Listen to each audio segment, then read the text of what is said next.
তুরস্কের বিভিন্ন মসজিদে বড় বড় ফেস্টুন দিয়ে লেখা থাকে, তারাবির নামাজে, জামাতের নামাজে মুরব্বীরা যখন সামনে নামাজ পড়বে, পিছন থেকে যদি ছোট বাচ্চাদের চিল্লা চিল্লি আর কিচির মিচির শব্দ শুনতে না পাওয়া যায়, তাহলে ভবিষ্যৎ প্রজন্ম নিয়ে আপনারা চিন্তিত থাকুন।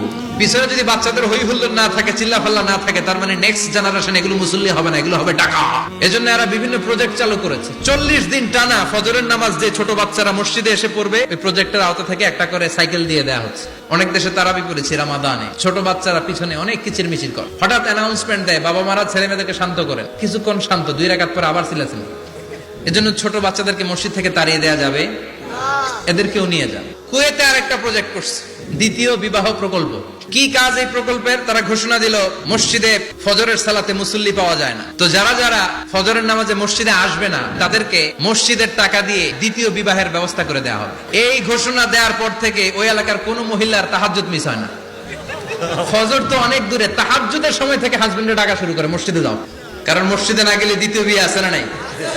সুবহানাল্লাহ কইবেন না? What a project, what a project, কত চমৎকার প্রজেক্ট। এই প্রজেক্ট গুলো নেওয়ার দরকার আছে না নাই? বিশ্বনবী একবার আসরের নামাজের সেজদা লম্বা করে দিলেন। সাহাবারা বললেন, নবী নামাজের পরে ধরলেন, অসুস্থ হয়ে গেলেন নাকি, অথবা কোরআনের আয়াত সেজদা অবস্থায় নাজিল হয়ে গেল নাকি? আসরের সেজদা তো এত লম্বা করতে কখনো দেখি নাই রে নবী। বিশ্বনবী বললেন, না, অসুস্থ হই নাই, কোরআনের আয়াত নাজিল হয় নাই। আমি যখন সেজদায় লুটিয়ে পড়েছি, আমার কলিজার টুকরা নাতি হাসান আমার কাঁধের উপরে চেপে বসেছে। আমি যদি সেজদা থেকে মাথা উঠাই, হাসানের কষ্ট হয়ে যাবে, তাই আসরের একটা সেজদা আমি ইচ্ছা করেই লম্বা করে দিয়েছি। কি নবী ছিল, কি মায়া ছিল নাতিদের সাথে।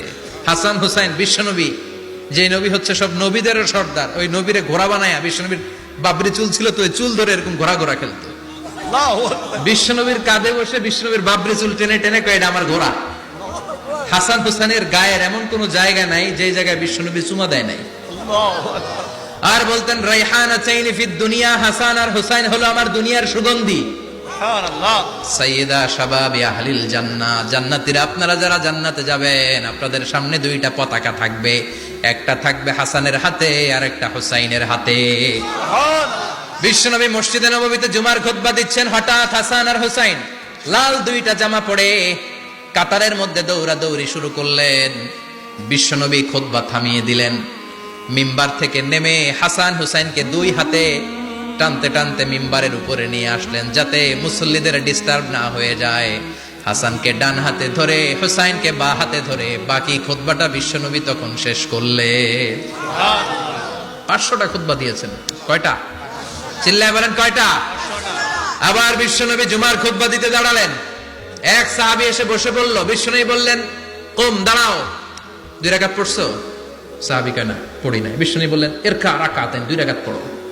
সাহাবী 2 রাকাত পড়া শুরু করলেন, বিশ্বনবী আবার খুতবা দেওয়া শুরু করলেন।